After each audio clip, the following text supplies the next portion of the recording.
Hey, I'm John Cannell, and today on Preppy Kitchen, we're making some delicious rainbow cookies. So let's get started. Thanks to L'OR Coffee for sponsoring a portion of today's video. First off, set your oven to 325. The racks go in the top and lower third of your oven. And we're gonna grab 3/4-inch baking sheets, give them a light buttering, give your paper 4 cuts, and then just fold it in. We're gonna be making 3 delicious cookies that we stack together and then cut for that signature rainbow look. Okay, perfect. We're gonna set these aside. Into the bowl of my stand mixer, I'm adding half a cup of butter. It's 113 grams, and this is nice and soft, room temperature butter. 8 ounces of almond paste. This is a 7-ounce package, so I had to add a little bit more on. You could use your scale, but it's basically adding an extra inch. And this stuff is delicious, by the way. I love almond everything. I'm also adding in 1 cup or 200 grams of granulated sugar. Okay, we're gonna mix this up on medium until it is nice and smooth. And it's so important to read recipes because there's actually 1.5 cups of butter in the recipe. So if you just added the butter in, you're adding way too much at this point. This mixer is doing a lot of work right now because that almond paste is very thick. So mix on medium speed for about a minute until it's nice and smooth. Then we can add some more delicious things in. So it's not like creamy, but it is fairly smooth. It's nice and mixed together for the most part. We're gonna add the remaining cup of butter in right now, 226 grams. This will mix on medium for 2 to 3 minutes until it is light and fluffy and much creamier. In the meantime, we're gonna separate 4 eggs into 2 bowls. 4 egg yolks, 4 egg whites. This is nice and smooth, but I do wanna scrape the bowl down. Look at this mixture. I love almond paste so much. Scrape the bowl down. 1.5 teaspoons of almond extract, one of my favorite flavors in the world. I don't know what it is that they're selling at some of the bakeries and delis I go to, but it is not a rainbow cookie. It's like some horrible monster in a package that's not delicious. These guys are creamy and amazing. All right, with the mixer on low, I'm gonna add my egg yolks in right now. Lots of richness. A little more scraping. These cookies need some flour, so we're gonna add 2 cups or 240 grams. I'm just gonna measure this out in a separate bowl first. If you just scooped the flour, you're adding so much more than the recipe calls for. Using a scale is really the best way to get an accurate result. If you want to use a measuring cup, you're supposed to fluff the flour up, grab your cup, sprinkle it in gently, sprinkle, sprinkle, sprinkle, and then level it off with a knife, not pressing it down. That'll give you a pretty accurate result, but it's actually a lot of work. So the mixer's on low. I'm adding in 1/4 teaspoon of salt for some contrast. Salt really helps you taste things. And now I'm gonna gradually add in my 240 grams of flour. And here we'll mix until it's just or almost combined. I know I have to scrape the bowl down one last time, so while I do that, I might as well mix in the remaining streaks of flour.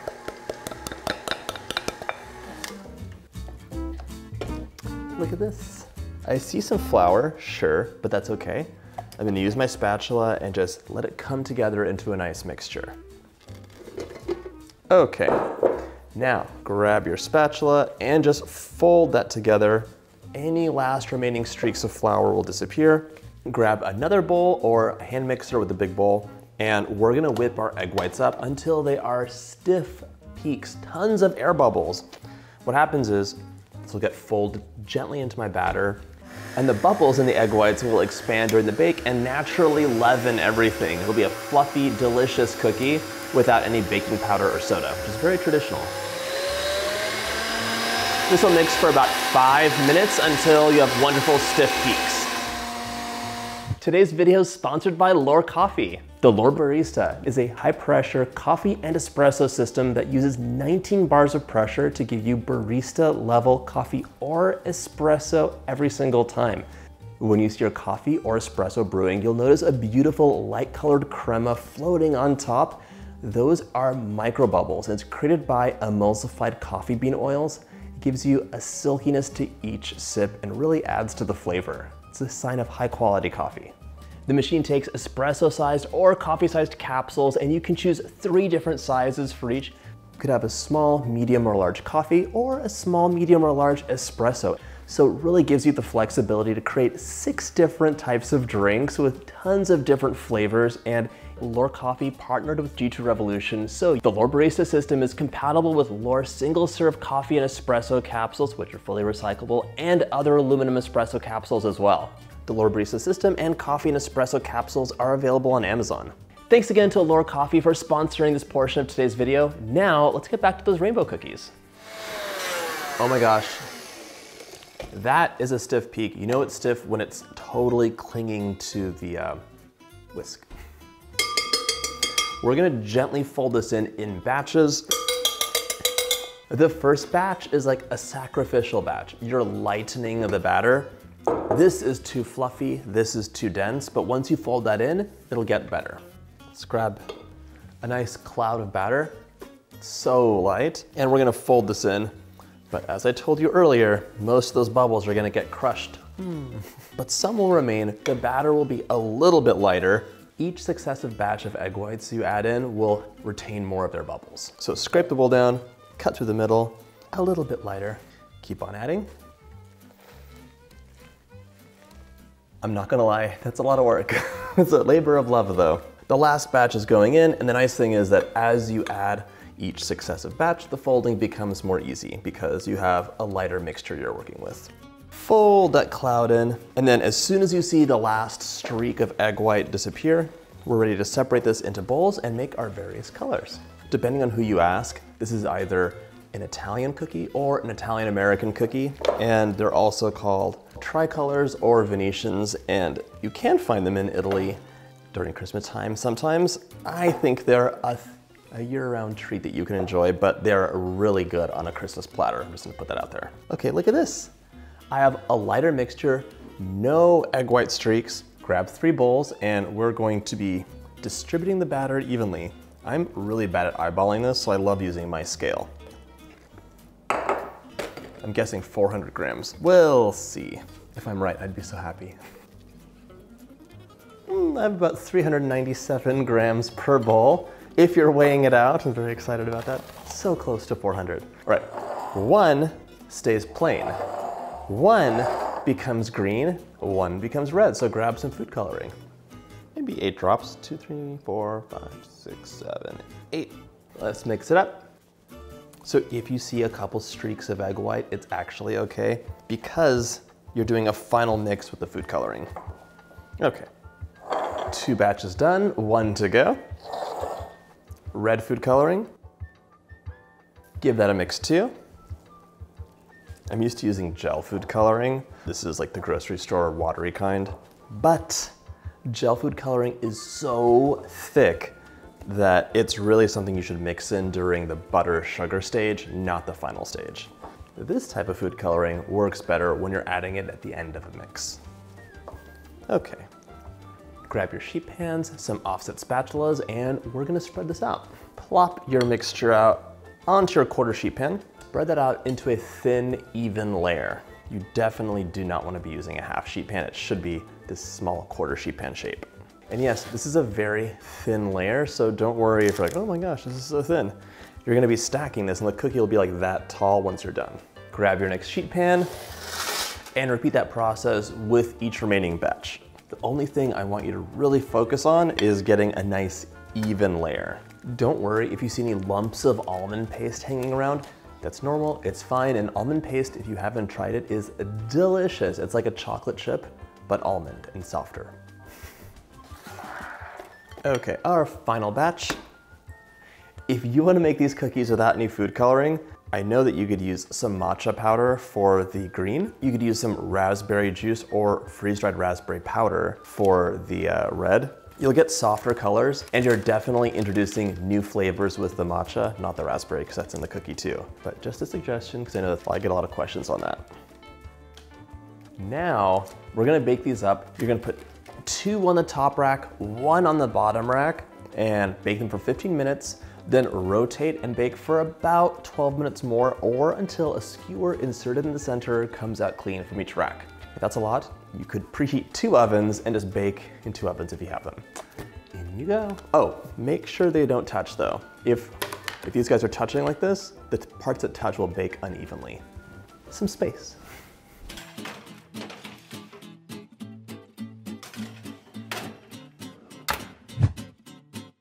My layers are out of the oven and they're cool to the touch. You don't want them to be warm at this point. Grab a 1/4 cup of raspberry jam, and this is seedless raspberry jam. I love that like no seed texture for this cookie. Spread it in a thin layer over the green cookie sheet. This is the delicious glue that'll hold our layers together. And a 1/4 cup is more than enough. You really want it to be not so much jam that the layers will be floating around. You want it to like soak in, saturate, and like bind them together. If you can't find seedless jam, just press it through a fine meshed sieve and that'll do the job just fine. This looks nice. Now, with confidence, you're going to flip this over and it'll stick the landing. Oh my gosh, that was better than I expected, to be honest. Just press that down. 1 more 1/4 cup of jam. Raspberry and almonds, a hint of chocolate. How could you say no to this cookie? If you want, you could use apricot jam as well. Really, any of your favorites will work as long as it's doing the job of gluing it together. Brian, however, loves raspberry jam beyond reason. Like, it's his favorite, so raspberry today. Okay, and now a final flip.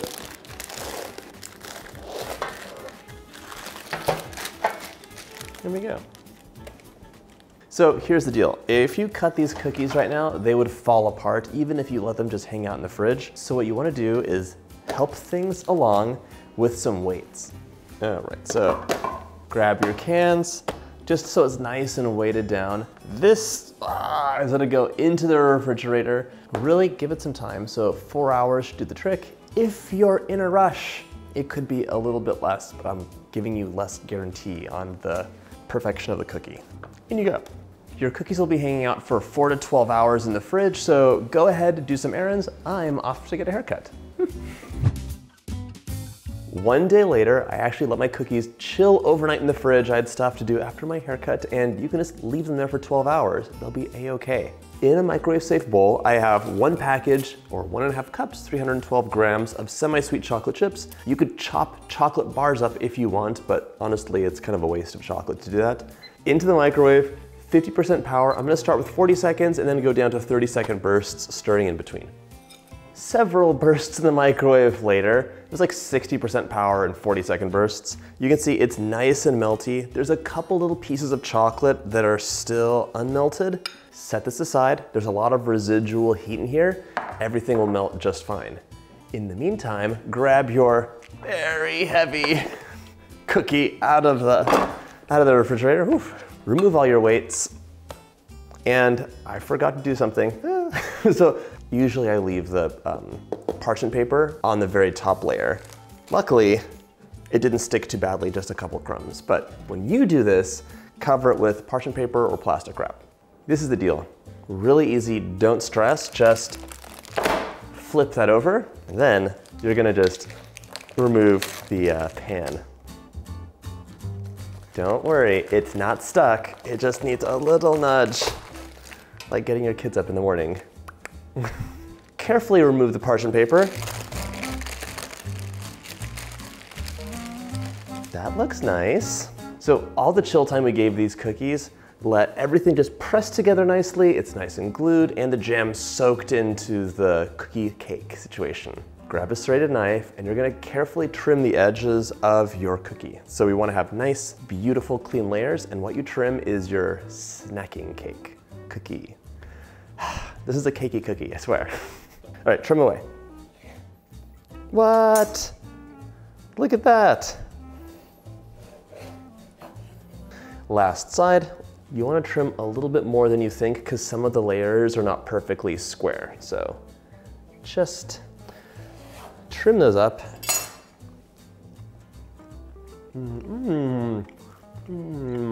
My gosh, the jam with the almond flavor. Hello. You can have a second cup of coffee this morning, and that's my second breakfast. Okay, This is gonna go back into the fridge for a few minutes once the chocolate's on top, but honestly, it's pretty stable. So just pop that on something you can transport it in.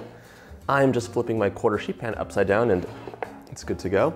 And now let's check in on our chocolate. There, perfectly smooth, look at that. Pour the chocolate over the top. Ooh, it looks so nice, oh my gosh. And now use a knife or an offset spatula to carefully spread it to the edge. Wait a second. It's a little early in the morning. I've had but 1 cup of coffee. Wire rack. This is optional, but a lot of times you want to spread the chocolate all the way to the sides. So some people can have an extra chocolatey bite. It's totally optional though. If you're doing this, you want the wire rack and something to catch the drips. Spread. You can let me know in the comments if you like the colors I did or if you think they should have been brighter. I kind of like this, like totally see the tricolors, but it's not like made of food coloring. Before this goes into the fridge, I'm gonna do a little wave. Ah. Coffee, I need you. Before I pop this into the fridge for the chocolate to set, I'm gonna do a little wavy pattern with my fork. So just grab the big fork, don't drop it.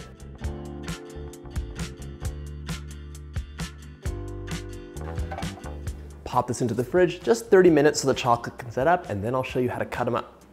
These rainbow cookies will last 2 weeks in the fridge or 1 week in a sealed container at room temperature. So delicious and a really good snack in the morning. Once chilled, slide the cookie off carefully. There we go. I'm gonna cut these into bars. Any shape you want is fine. You could even have cubes. Let's say about 1 inch. Score the chocolate so it doesn't crack. And then I'm gonna cut them into 3 equal bar-shaped pieces, just like that. So pretty. How could you say no to a homemade cookie like this? Chocolate, raspberry, almonds coming together to make a delicious and beautiful cookie. I hope you get a chance to make this recipe, and if you like this video, check out my cookie playlist.